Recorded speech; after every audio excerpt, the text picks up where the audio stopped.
one more thing to add. The marketing in Montreal was interesting. Yeah, we saw that we tended to see the same posters at a lot of the different venues.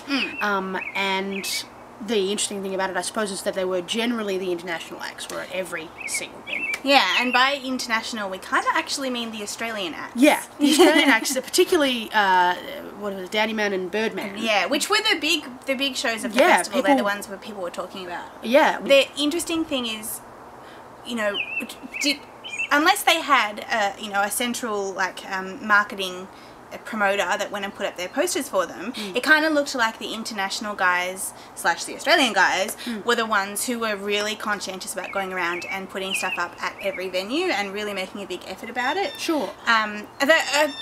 On that though, like in terms of the main strip of shops, the only ones I kind of saw up and down there seemed to be the Canadian acts. So it might have been a case of, you know, the Aussie guys didn't really know if they were allowed to put stuff up in shops and that kind of stuff. Or didn't know which streets are going to be the good ones and where's, you know, that makes sense. But definitely they had concentrated on the venues, and I thought that was kind of interesting to note.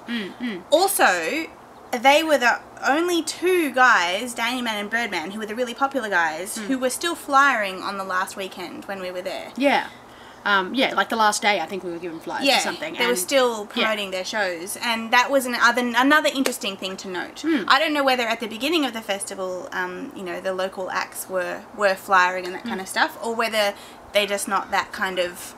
Yeah, and it would make sense again because A, you're coming to somewhere you don't know, and you have to obviously drum up an audience based on from nothing. Yeah. And also, as we've said before, there does seem to be a more sort of laissez-faire, because that's in French, nice.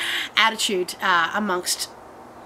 in general amongst the people of Montreal. Yeah. In terms of just, everything's going to be fine. And that is great. That's part of the reason that they have that community feel. Yeah. So that kind of more professional / paranoid attitude of the Australians may be what's coming through with the flyering and the postering and that sort of stuff. So we're going to go check out the Toronto Fringe very soon, so I'm going to kind of keep an eye out for that same kind of stuff and see whether it's a trend amongst all of the festivals, or whether it's a Montreal kind of specific thing, that the international guys are the ones who are really fighting to get an audience.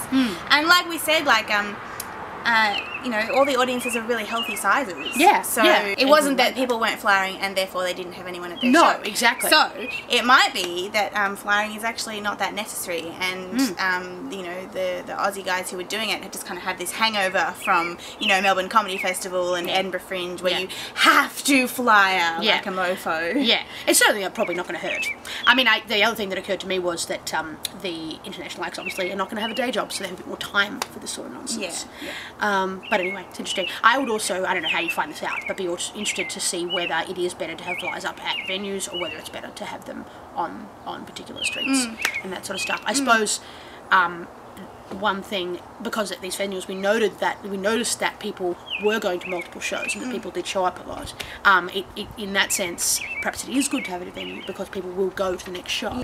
Certainly the flyers at the venues helped me more, and the posters at the hub was particularly good, because when, you know, you finally do sit down to have a bit of a rest and you hear people talking about stuff and you can go, oh, that's the one that so-and-so was talking about. Yeah. The thing about postering at a venue is that if you had no intention of going to the Fringe, you're not going to see the poster. It's true. So it's about that will get the repeat people, Yeah. but it's not going to get you initially to a venue. Yeah, that's very true. That's interesting.